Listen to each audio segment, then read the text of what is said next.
जिंदगी एक भंवर है। क्या हम ऐसी यही जिंदगी जिएंगे? माँ, हर आदमी अपने भविष्य के बारे में सोचता है। इनफैक्ट आपको तो इतना अच्छा मौका मिला है कि आपके एक इशारे पर लोग सूटकेस में पैसे भर के हमारे घर में हाजिर हो सकते हैं। मैं उम्मीद करता हूं कि आप समर्थन चाहे किसी का भी करें, लेकिन जुर्म का और जुर्म करने वाले अपराधी का तो साथ आप हरगिज नहीं देंगी। क्षमा कीजिएगा गृह मंत्री जी, एक बात पूछनी थी आप। अभी तक ये नहीं पता चला है कि आपकी सरकार में जो घोटाले हुए हैं उनके पीछे हाथ किसका है। जरा पता तो कीजिए, उन घोटालों की गंगोत्री कहाँ है और भागीरथ कौन? क्योंकि मुझे लगता है कि इन घोटालों का सच इतना कड़वा है कि आपको भी बर्दाश्त नहीं होगा। शंकर प्रसाद जी की सच्चाई तो सबके सामने आ गई, लेकिन इस सरकार में रहने वालों की भी सच्चाई सबके सामने आनी चाहिए, जिन्होंने इन घोटालों को अंजाम दिया। नमस्कार। नमस्कार।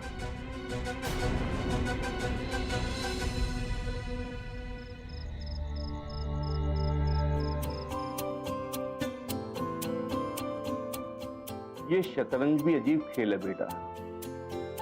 इसमें अपनी चालों से ज्यादा दूसरों की चालों पर ध्यान देना पड़ता है। आप सही कह रहे हैं पापा, इस खेल की तो खासियत ही यही है कि हम क्या चाल चलेंगे, इससे ज्यादा हमें ये सोचना पड़ता है कि अब सामने वाला अपनी कौन सी चाल चलेगा।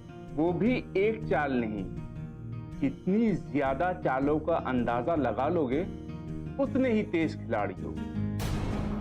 यही तो शतरंज की खासियत है। और तकरीबन आजकल की राजनीति भी शतरंज के खेल की तरह ही तो हो गई है बेटा। पापा, ये जो करप्शन के मामले सामने आ रहे हैं, ऐसे मामले तो आपकी अदालत में भी है ना, और इस प्रदेश की सारी अदालतों में ऐसे केस चल रहे हैं। तो आपको क्या लगता है, ये सचमुच करप्शन के मामले हैं या फिर राजनीतिक दुश्मनी साधने के लिए कोई खेल खेला गया है? एक बात अच्छी तरह से समझ लो बेटा, कानून की आंखों में धूल झोंकना इतना आसान नहीं है। अचानक यूं किसी बेगुनाह पर उंगली उठा दें और उसे अदालत में साबित कर दें, ये इतना आसान नहीं है। यूं तो एक दूसरे पर आरोप प्रत्यारोप ये और बात है, लेकिन हाँ, जो बात अदालत तक पहुंचती है उसमें एक सच्चाई होती है, और उस सच्चाई को देखते हुए हमें सबूतों को समझना पड़ता है। पापा, ये जो असली मुजरिम है ना, ये कानून की गिरफ्त से निकलने में तो कामयाब हो जाते हैं, लेकिन ये राजनीति में जो खेल चल रहा है, इसमें भी तो आपकी अदालत कुछ नहीं कर रही है। बेटा, अदालत जितना कुछ कर सकती है उतना कर तो रही है। लेकिन पापा, मुझे लगता है कि न्यायपालिका आज भी कुछ लोगों के हाथों में, क्योंकि न्यायपालिका दखल तो दे सकती है, लेकिन कहीं ना कहीं नियंत्रण तो है। हाँ, ये तो तुम ठीक कह रहे हो। अच्छा पापा, मान लीजिए कल को कोई मुझ पर कोई इल्जाम लगा देता है कि मैंने कोई गलत काम किया है, मैंने कोई घोटाला किया है या कोई करप्शन किया है, तब आप मेरे लिए क्या करेंगे?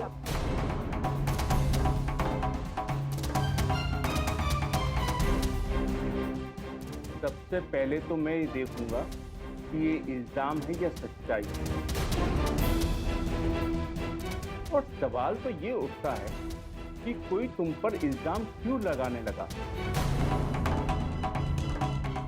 यूं ही कोई किसी पर इल्जाम नहीं लगाता। और मेरा अनुभव तो ये कहता है कि जो भी बात अदालत तक पहुंचती है उसके पीछे कुछ ना कुछ खास वजह होती है। फोन? अरे सौरभ का फोन। हाँ बेटा सौरभ, बस तुम्हारा ही इंतजार हो रहा है।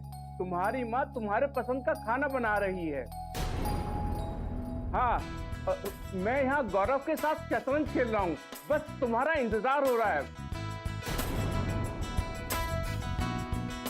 बस हम सब तुम्हारा इंतजार कर रहे हैं। सौरभ का फोन था, रास्ते में है, जल्दी ही घर पहुंचने वाला है। अलका, तुम किचन में जाके माँ का हाथ बटाओ, माँ सुबह से सौरभ के लिए खाना बना रही है। एक ही बेटा, ये खेल कल पर ड्यू रहा। मैं भी जाकर के देखता हूँ कि तुम्हारी माँ सौरभ के लिए क्या तैयारियां करवा रही है।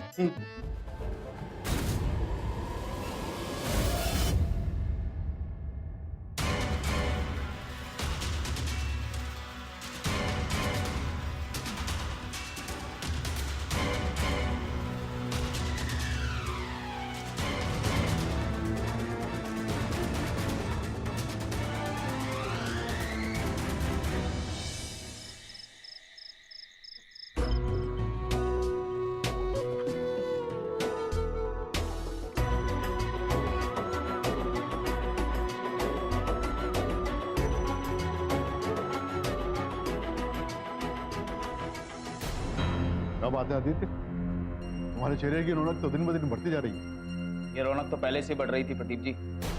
जैसे जैसे शादी का वक्त नजदीक आ रहा है रौनक बढ़ती जा रही है। लेकिन आज की बात और। आज की बात क्या है? हम तो सोच रहे थे कि कोई परेशानी की बात है। परेशानी की बात? कैसी परेशानी की बात? मैडम असमंजस में पड़ने लगी कि उन्हें प्रेम निवास जाना चाहिए या बलदेव सिंह के घर जाना चाहिए।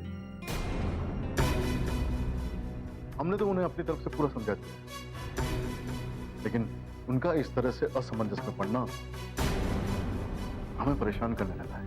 प्रदीप जी ये सब बाद में देखिए, अभी मैं आपको कुछ और बताना चाहता हूँ। हाँ बताओ। दरअसल मुझे डर इस बात का था कि मैं सबकी नजरों में ईमानदार हूँ और निधि मेरी पत्नी बनने वाली है।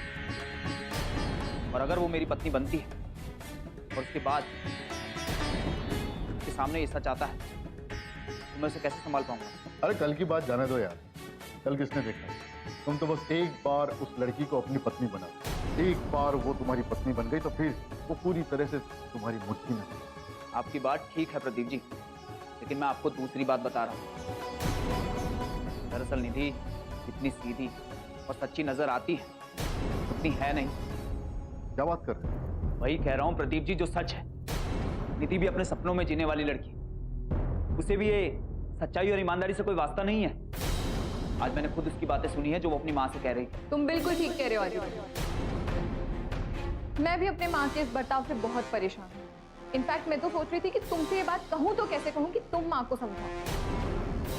वो मुख्यमंत्री तो बन गई, लेकिन उनके मुख्यमंत्री बनने का कोई मतलब ही नहीं है जब इस चीज का फायदा ही नहीं उठा सकते। ये क्या कह रही हो निधि? मैं बिल्कुल ठीक कह रही हूँ प्रदीप जी।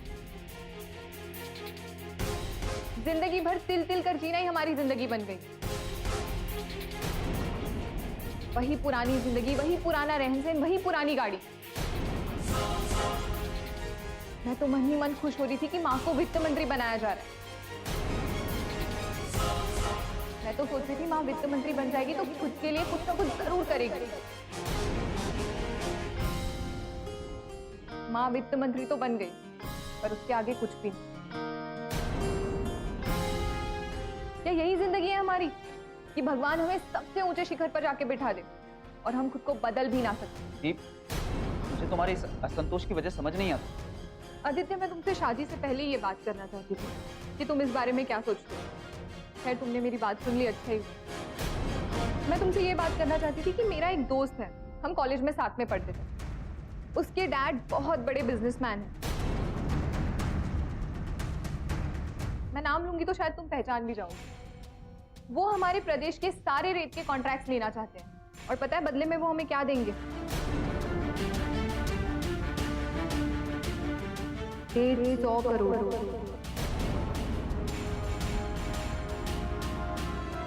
150 करोड़? 150 करोड़ आदित्य। 150 करोड़? और पता है हमें इसके बदले में क्या करना है? बस माँ को सिर्फ एक फाइल पर साइन करना है। पर माँ इसके लिए तैयार ही नहीं है। मैंने 2 दिन पहले ही माँ से बात की कि आपको रेत के कॉन्ट्रैक्ट देने तो दे दीजिए, हमारी सारी प्रॉब्लम सॉल्व हो जाएंगी।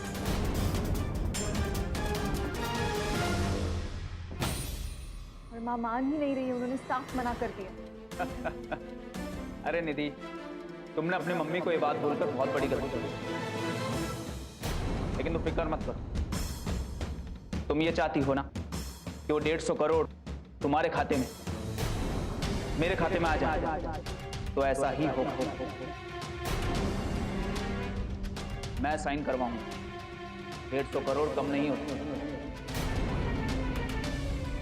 और मुझे पूरी उम्मीद है कि तुम और मैं दोनों मिलकर माँ जी की ईमानदारी और आंटी की ईमानदारी का भरपूर फायदा उठाएंगे। 150 करोड़ नहीं, 1,500 करोड़ कमाएंगे हम। बस उसके लिए सबसे पहली जरूरत यह है कि आंटी के साथ और माँ जी के साथ हमारे रिश्ते ऐसे ही बने रहे।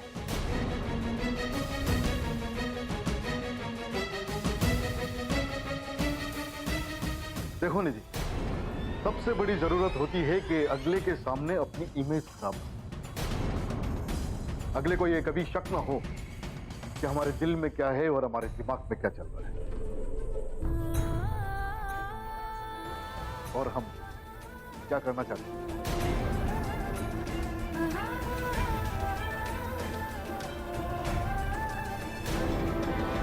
क्या बात है, ऐसी क्यों दिख रही है?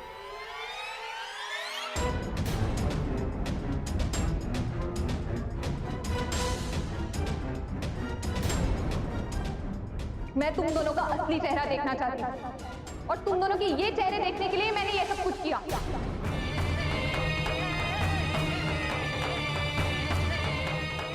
तुम दोनों शारदा आंटी और माँ को बेवकूफ बनाकर इस प्रदेश को लूट रहे हो और अब मैं खुद सबको बताऊंगी कि तुम दोनों की असलियत क्या है, तुम्हारे असली मंसूबे क्या है। देख लेना, अब ये बात नहीं छुपेगी। तुम दोनों को मैं बर्बाद कर दूंगी। आदित्य रोको उसे। अगर उसने किसी के सामने अपनी जुबान खोल दी तो हम कहीं के नहीं रहेंगे। जाओ आदित्य, जल्दी जाओ।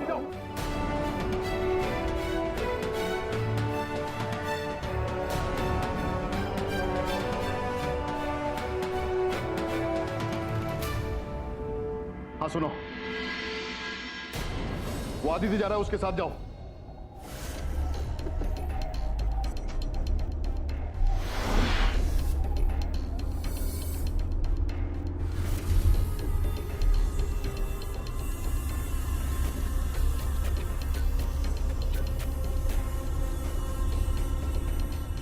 नहीं मिल रहा।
हल्का देखो, आदित्य और उसकी होने वाली पत्नी की फोटो।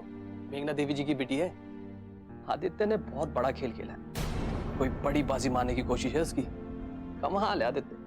अच्छा, तुम तो बाजी मार नहीं सकते ना, क्योंकि तुम्हें मैं मिल गई। इसकी तरह कोई बड़े पद वाली माँ की बेटी मिलती तो तुम्हारा भी कल्याण हो जाता, है ना? ओफो अलका, तुम सारी बातें ना अपने ऊपर ले जाती। अरे तुम जैसी भी हो, जो भी हो, ठीक हो मेरे लिए। मैं तुम्हारे साथ खुश हूँ।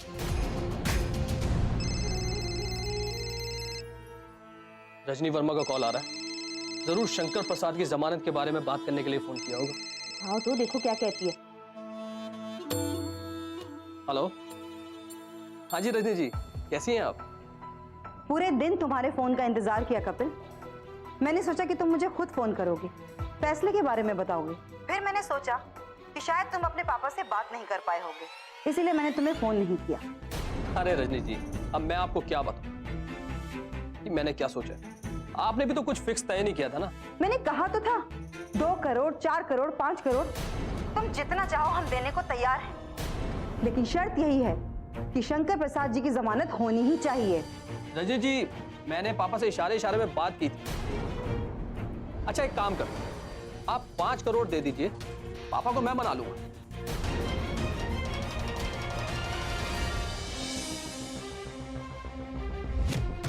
शंकर प्रसाद और रजनी देवी जैसे लोग जब दुनिया को बेवकूफ बना सकते हैं, तो अगर मैं इनको बेवकूफ बना रहा हूं तो इसमें हर्जी क्या है? जिंदगी एक भंवर है। 5 करोड़ मैं तुम्हें पहले कैसे दे सकती हूँ? हाँ, शंकर प्रसाद जी की जमानत होते ही तुम्हें 5 करोड़ मिल जाएंगे। अगर 40-50 लाख तुम्हें एडवांस के तौर पर चाहिए तो वो मैं तुम्हें दे सकती हूँ, अपने पापा को विश्वास दिलाने के लिए। ये सौदे इस तरह से नहीं होते रजनी जी। मैं मानता हूं कि आपने भी मेरी मदद की थी और शंकर प्रसाद जी ने भी, लेकिन ये बात पापा को मनाने की है। एक बात और भी है, अगर जमानत हो गई और उसके बाद आपने पैसे देने से इनकार कर दिया तो फिर क्या करेंगे? ऐसे सौदों में तो उधार की कोई गुंजाइश ही नहीं।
ठीक है, तुम्हें पहले 5 करोड़ चाहिए ना?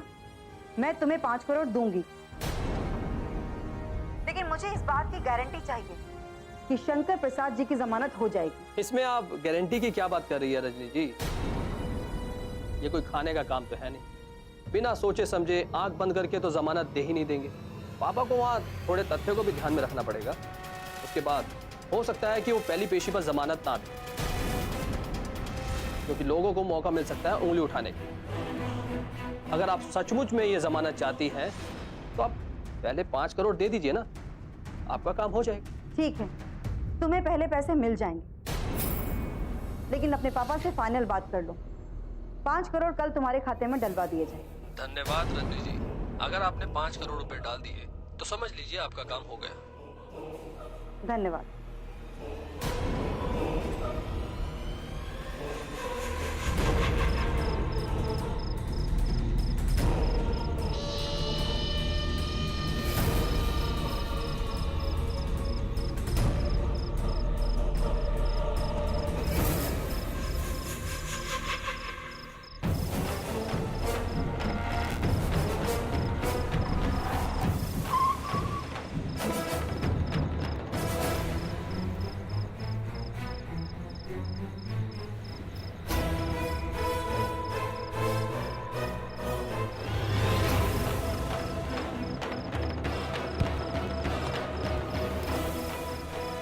Oh shit. Excuse me, ma'am, आप ठीक हैं? मैम, लगता है बेहोश हो गए।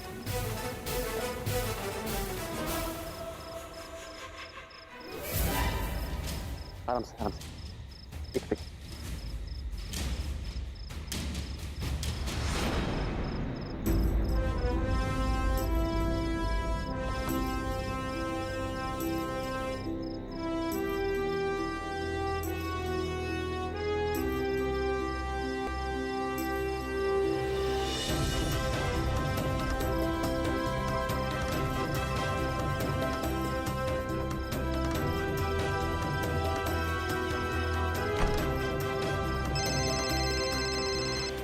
हेलो, हाँ बाबा बोलिए।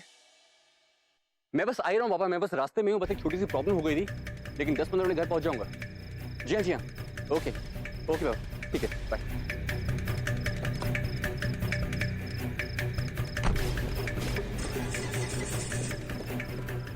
गौरव जी, आपने सौदा तो कर लिया, पर पापा मानेंगे?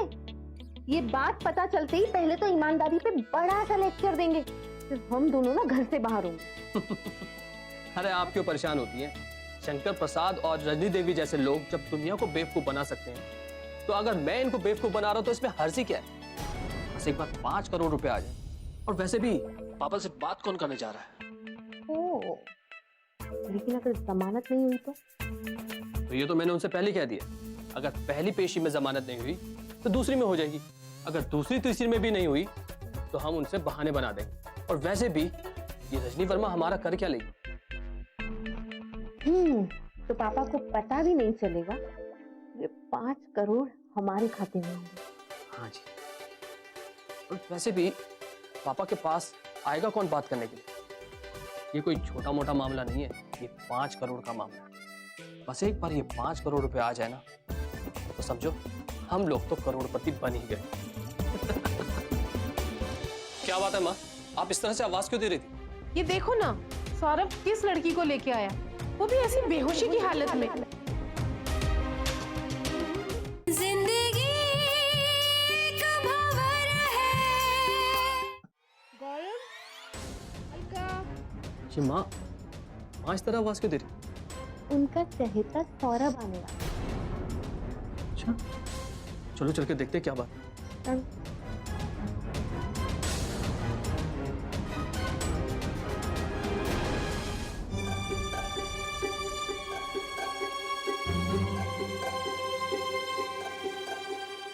ये लड़की कौन है? इसे कहां से लेकर आ रहे हो? पापा मैं गाड़ी से घर आ रहा था, ये अचानक से मेरी गाड़ी के सामने आ गई। मैंने ब्रेक मारा तो इसे चोट तो नहीं लगी, लेकिन ये बेहोश हो गई। मुझे लगता है शायद किसी तनाव या डर की वजह से ये बेहोश हुई है। लेकिन बेटा इसने कुछ अपने बारे में बताया या नहीं? माँ अभी तो बताया ना, मेरी गाड़ी के सामने आती एकदम से बेहोश हो गई, तो ये सब पूछने का मौका ही कहाँ मिला। अब इसे कोई चोट तो लगी नहीं थी जो मैं इसको हॉस्पिटल लेके जाता, तो मजबूरन मुझे इसको अपनी गाड़ी में बिठाना पड़ा। अब वो अंधेरे में कहाँ छोड़ता, कुछ और नहीं सूझा तो अपने घर ही ले आया। ये तो ठीक किया बेटा, इसे घर ले आए। ये किसी अच्छे घर की लड़की लगती है, लेकिन ये इतनी देर रात वहां क्यों गई? आप चिंता मत करिए, अगर ये डर की वजह से बेहोश हुई है तो थोड़ी देर में इसे होश आ जाएगा। फिर हम पूछ लेंगे इससे कि ये कौन है, क्या बात है। क्या बात है माँ, आप इस तरह से आवाज क्यों दे रही थी? ये देखो ना, सौरभ किस लड़की को लेके आया, वो भी ऐसी बेहोशी की हालत में।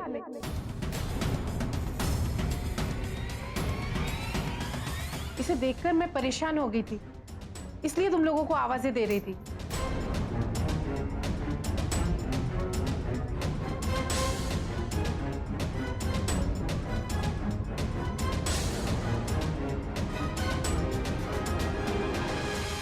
बेटा ये पता लगाना जरूरी है ये कौन है।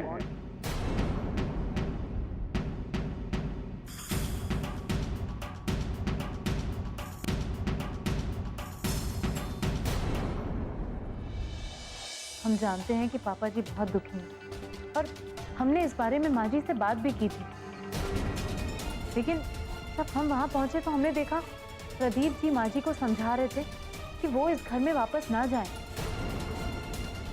कोई और इसे पहचाने या नहीं, हमने तो पहचान ही लिया। तुम आदित्य को फोन करके बोलो कि निधि यहाँ है। आगे क्या करना है आदित्य ही बताएगा।